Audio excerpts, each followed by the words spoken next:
নমস্কার, আমি ইয়াসমিন। আপনারা দেখছেন রাইট অ্যাঙ্গেল। আজকের আমরা যে বিষয়টি নিয়ে কথা বলবো সেটি আজকের বর্তমান পরিস্থিতিতে খুবই মূল্যবান একটি বিষয়। ঘরে ঘরে আজ মানসিক চাপ ও হতাশা, সেটি বিভিন্ন কারণে। এমন কোনো মানুষ নেই যার কোনো মানসিক চাপ বা হতাশা নেই। মানসিক চাপ ও হতাশা বর্তমানে অনেকের জীবনের অংশ হয়ে উঠেছে। অনেকে হয়তো জানেন না কোথা থেকে শুরু করবেন বা কিভাবে শুরু করবেন। তবে মনে রাখবেন, মানসিক স্বাস্থ্য ঠিক করতে চাওয়ার পদক্ষেপ নেওয়াই হলো প্রথম সাফল্য। কারণ অনেকে চাইলেও ঠিক কবে কিভাবে শুরু করবেন এই সিদ্ধান্তে আসতে পারেন না। কিন্তু কিছু সহজ অভ্যাস রয়েছে যেগুলো আপনার মানসিক স্বাস্থ্য উন্নয়নে সাহায্য করতে পারে। প্রতিদিন 1 বা 2 বার নিজের আবেগ ও অনুভূতি যাচাই করা খুবই গুরুত্বপূর্ণ। ভাবুন, আপনি এখন কেমন অনুভব করছেন, শরীর কেমন লাগছে, কি করলে আপনি সামান্য ভালো বোধ করতে পারেন। সব সময় ভালো কিছু ভাবুন, যেটা পছন্দ করেন, নাচতে, গান গাইতে, পড়তে, সেই ভালো লাগার জিনিসগুলো করুন। নিজেকে ভালো লাগার মধ্যে দিয়ে নিয়ে যান। দেখবেন আস্তে আস্তে মানসিক চাপ ও হতাশা দুটোই কমে এসেছে। থেরাপি ফর ওম্যান সেন্টারের প্রতিষ্ঠাতা অ্যামান্ডা হোয়াইট বলেন, প্রতিদিন নিজের অনুভূতি যাচাই করলে আপনি সমস্যা বাড়ার আগে নিজের প্রয়োজনগুলো বুঝতে পারবেন।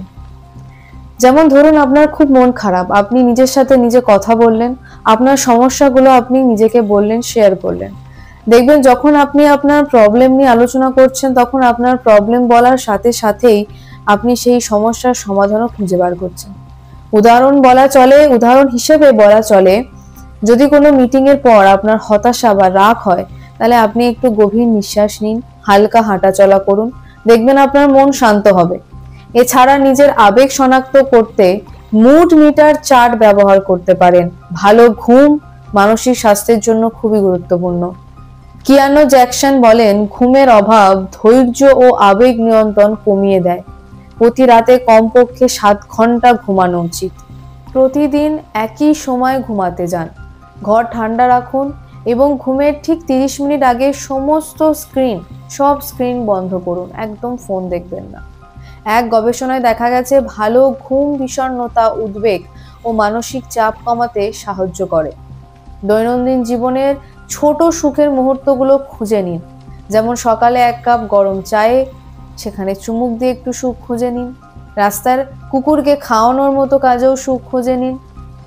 থেরাপিস্ট ক্রিস্টোফার লিন লগু বলেন, ছোট সুখের মুহূর্তগুলো উপভোগ করতে শিখলে দিনটা আনন্দে কাটে।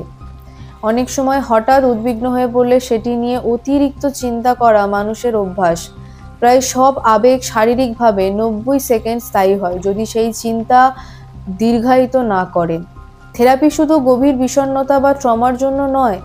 আপনি যদি মানসিক স্বাস্থ্য উন্নয়নে আগ্রহী হন, তার জন্যও থেরাপি রয়েছে। সঠিক থেরাপিস্ট খুঁজতে কিছুটা সময় লাগতে পারে, কিন্তু এছাড়াও বিশ্বস্ত বন্ধু বা পরিবারের সঙ্গে কথা বলুন, যাতে একা বোধ না হয়। একাকিত্ব কাটানোর জন্য সামাজিক সম্পর্ক বজায় রাখুন। প্রতিবেশীর সঙ্গে কথা বলুন, বন্ধু বান্ধবের সঙ্গে মজা করুন, ঘুরতে যান, নিয়মিত জায়গায় যান, নিয়মিত পরিচিত জায়গায় যান, যেমন কফি শপ, জিম, যেখানে গেলে আপনার সামাজিক যোগাযোগ ঠিক থাকবে। মননশীলতা বা মাইন্ডফুলনেস হলো বর্তমানে যা ঘটছে তা সচেতনভাবে অনুভব করা। আপনি এটি করতে পারেন 5-4-3-2-1 নিয়মের মাধ্যমে। এই নিয়মটি কি? সেটি হলো 5টি জিনিস দেখুন। চারপাশে যা কিছু দেখছেন বা পড়ছেন সেগুলো লক্ষ্য করুন। 4টে জিনিস শুনুন। চারপাশে যে শব্দগুলো শুনছেন সেগুলোকে মনোযোগ দিয়ে শুনুন। 3টে জিনিস স্পর্শ করুন। আপনি হাতে যা যা আছে আপনার শরীরে স্পর্শ করুন। 2টি ঘ্রাণ নিন। আশেপাশের কোনো সুন্দর গন্ধ পেলে সেই গন্ধগুলোকে নিন এবং একটি টেস্ট করুন, একটি স্বাদ গ্রহণ করুন। সেটি 1 কাপ চাও হতে পারে। এই নিয়মে আপনি আপনার মানসিক চাপ ও হতাশা দুটোকেই নিমেষের মধ্যে কাটিয়ে উঠতে পারেন। তো আজকের খুবই গুরুত্বপূর্ণ একটি বিষয় আলোচনা করলাম। এরকমই গুরুত্বপূর্ণ বিষয় আলোচনা করার জন্য আপনাদেরকে আমাদের সাথে থাকতে হবে এবং দেখতে হবে রাইট অ্যাঙ্গেল। আজকের মতো এখানেই আসছি। নমস্কার।